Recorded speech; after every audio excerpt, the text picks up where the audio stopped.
ते डिमॉलिशनचे excavator machines आहेत आणि ते जो स्लॅब आहे इमारतीचा की ज्याच्यामधून आपल्याला आता NDRFना प्रवेश करायचा आहे, तो स्लॅब तोडण्यासाठी तो मशीन आहे आणि ते आता जवळजवळ वरचा जो मजला आहे त्याचा स्लॅब आता तोडून झाला आहे. त्याचा मलबा काढण्याचं काम चालू आहे. ते झाल्यानंतर मग खालचा स्लॅब तोडायला सुरुवात होईल.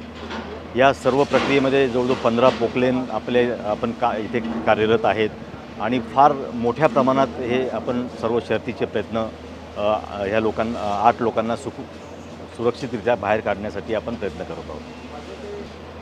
गेल्या 3 दिवसापासून आता ज्यांचे जे इथे या इमारतीमध्ये फसले आहेत त्यांचे नातेवाईक बाहेर बसले आहेत, त्यांना आम्ही सातत्याने भेटतो आहोत.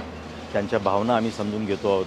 त्यांना जसं दुःख होतं तेवढं तसंच दुःख आम्हाला देखील खूप होतं आहे आणि आम्ही त्यांना एक आपल्या ह्या पिंपरी चिंचवडच्या परिवारातलेच ते असल्यामुळे त्यांच्यावरती आलेलं हा जे दुःख आहे हे याचं आम्हाला देखील खूप वाईट वाटतं आहे. त्यांची भावना निश्चित ह्या सर्व बाबीकडे त्यांना असं वाटतं की याच्यात दिरंगाई होते आहे, पण मी त्यांना आश्वासित करू इच्छितो की बचाव कार्यामध्ये कोणतीही दिरंगाई नाही. अत्यंत वेगाने NDRF त्यांच्या अनुभवाप्रमाणे त्यांच्या प्रोटोकॉलप्रमाणे अत्यंत व्यवस्थितपणे हे बचाव कार्य करत आहे.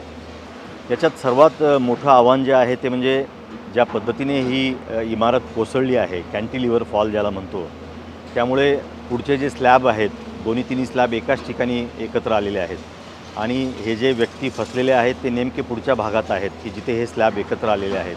त्यामुळे ते स्लॅब हळूवारपणे काढून यांना सुरक्षितपणे काढण्यासाठी खूप काळजी घ्यावी लागत आहे आणि म्हणून या सर्व बाबींना थोडा वेळ लागत आहे. नाही माननीय मुख्यमंत्री महोदयांनी आम्हाला ह्या सूचना दिल्या की हे बचाव कार्य वेगाने आपण करा, हे सर्व व्यक्ती सुखरूप बाहेर पडतील अशी आपण काळजी घ्या, त्यांच्या नातेवाईकांना धीर द्या, त्यांना दिलासा द्या, अशा पद्धतीने आम्हाला सूचना दिल्या. आता NDRFचा प्राथमिक अंदाज जो आहे तो आता पहिला स्लॅब तर तुटलेला आहे, दुसरा स्लॅब जो आहे तो तोडायला जितका वेळ लागेल त्याच्यानंतर मग ते त्या जागेपर्यंत पोचू शकतील.